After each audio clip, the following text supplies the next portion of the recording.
welcome back to From the Chairman's Desk. Well, we're honored and very grateful to have our reigning new Miss Lumbee with us today. Miss Mitchell, how are you doing? I'm doing good. How are you? Okay, listen, folks, is she beautiful or not? What I said a while ago, the most prettiest women in the world is Lumbee women. I mean, there's no doubt about that. So, Allison, how does it feel to be Miss Lumbee? It feels good. Actually, this week I finally became my shop disappeared. Say it. Yeah, it's finally all sunk in that I am now Miss Lumbee because now when I won, I was shocked. Like that Saturday parade, I was just like, everybody was like, well, how's it feel to be Miss Lumbee, Miss Allison? I was like, well, ask me next week because right now I'm still in a shock. Yeah. Yeah. So well, before we start this interview, though, we want to start it traditional Indian way with a simple question: who's your people? I am the 21-year-old daughter of Reverend Graylin and Patty Mitchell, and we reside in Wilmington, North Carolina. Okay. How about your grandparents? My grandparents on my father's side is Reverend Jake Mitchell and Fannie Mitchell. Well, everybody knows Reverend Jake now. Everybody to hear that name. Yeah. So you got a famous grandfather, all right, Miss Molly? Everybody knew Preacher Jake. All right, go ahead. Everybody. And my mom's parents are Paul and Laura Mae. Okay, good. You come from good Lumbee blood, don't you, baby? I had a man tell me the other day that I had good DNA. So good DNA. I'm proud of my parents. Okay, are you attending school? I am. I start back in the fall, majoring in education. Okay, now how are you going to balance being Miss Lumbee and going to school full time? Well, by me working with the public schools in Robeson County, I'm going to school at night, one class at night, and I'm online classes. So I think I can do it. I think okay. So you know you got a lot. You got a lot of appearances. You got to make a lot of parades. I know. And the tribe here, we got a whole lot of things we need you to do. So you're going to be available. Yes, I think so. All right, I will. now, I can do it. Okay, well, I believe you can. Now, what's your platform going to be this year? My platform is health and wellness, focusing on our children. Health and wellness is a program that I have discovered 3 years ago. I started off with 5 a day. It's the 5 fruits and vegetables. And being employed with the public schools in Robeson County, I have seen firsthand the kids that are suffering from obesity and high blood pressure. So I feel that health and wellness is something that I'm going to stick with because children are my passion. So if I instill in the children at a young age the importance of eating healthier and becoming physically active, then I will have a better future because our children are indeed our future. Okay, now let me ask you this: how are you going to get those kids when they get home from school to get in that computer and start playing those games and all these? How are you going to get them to say, this is not this good for me. I need to be on the outside exercising, playing ball or something, things. What's going to be your message to them? To know that eating healthier causes a healthier life. And I have instilled in many of my kids in my class, believe it or not.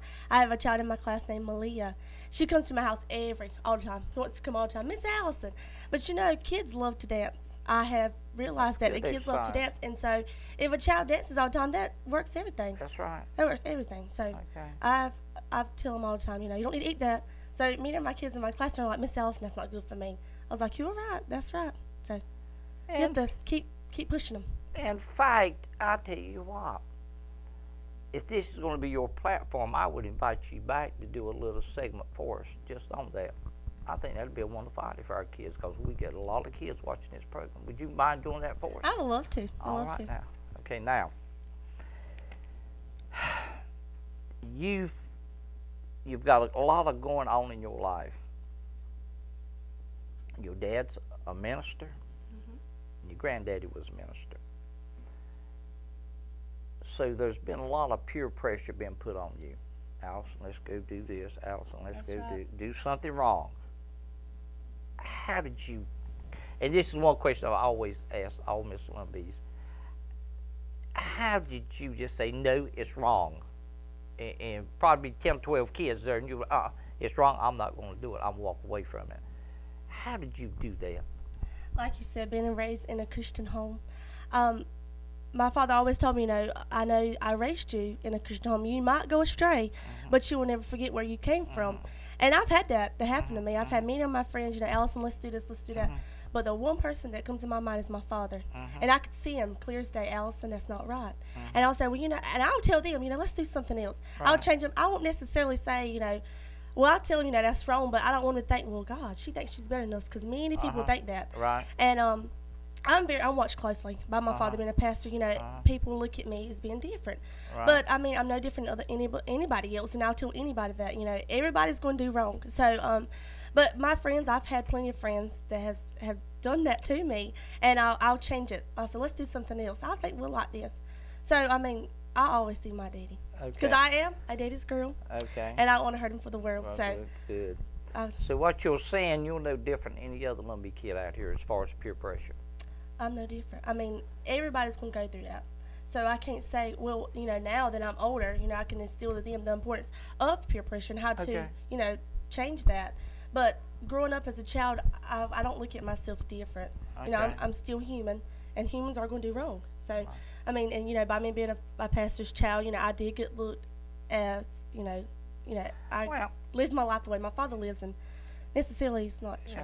Because, in the land of Lumbee, we always think the meanest kids in the world is the kids of the pastor. You know why? So you'll say that's Do you know why? Why? Because we hang around the deacons. I tell everybody that. I tell everybody. I love you, girl. You're all right. You're all right.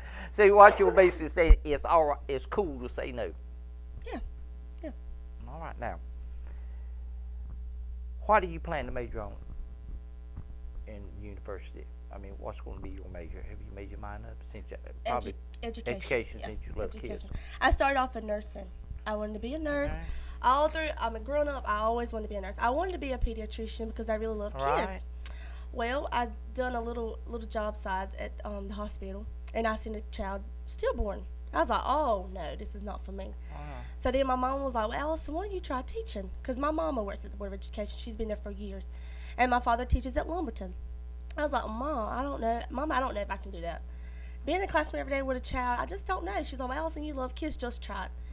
So I got a job at Magnolia School with Mr. Robert, and I love him. He's awesome. He's the best principal. This is my first year, so I don't know any other principal, but he's good. And I started off in 2nd grade, and I had a child in my class. I get close to children. I want to know everything about a child that I could possibly know. I had a child, his mom died, so she became my little girl. Okay. Then they moved me to kindergarten, but I really like it, so I'm focused on education. Now, since we're talking about education, I only got a couple of minutes left. I want the ones who listen to this program to understand one thing. This young lady was one of the very first Lumbees that received the VA scholarship. Now, this scholarship was unknown to us until we started our VA department. And Allison, just tell the Lumbees how much that scholarship was worth. $50,000. It has benefited me a lot. I have not paid for anything, no books, because I don't live on campus. I stay with my parents. But if you stay on campus, they pay for that too. Yeah. And your books. It's awesome. I've not spent a dime in school. A dime. Pretty work. I know your mom and dad was thanking the Lord. They are excited. But the reason I wanted to bring that up, I wanted to make sure you veterans out there, if you've got kids and you've been in the war zone, I do believe you have to be in the war zone. That if you come in our VA office, we'll be more happy to help you and your kid fill the paperwork out to apply for this scholarship. Now, we only had 3 or 4 of them, but that's 3 or 4, that's over $200 and some thousand. So I want you to know about that opportunity to get some higher education. Now, Allison, we got 1 minute left. Okay. Say something to my babies out there. Tell them you love them. I love you, and I look forward to working with you this year as your Miss Lumbee 2009-2010.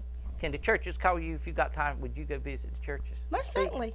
I think you can talk like your dad. I think you can talk. Yeah. So pastors, if you want a good inspirational model to go out and talk to your Youth for Christ, whatever the organization may be, call Allison. You should be more than glad to come out. Girl, I'm looking forward to working with you for the next few months at Miss Lumbee. And you're just so intelligent, so bubbly personality.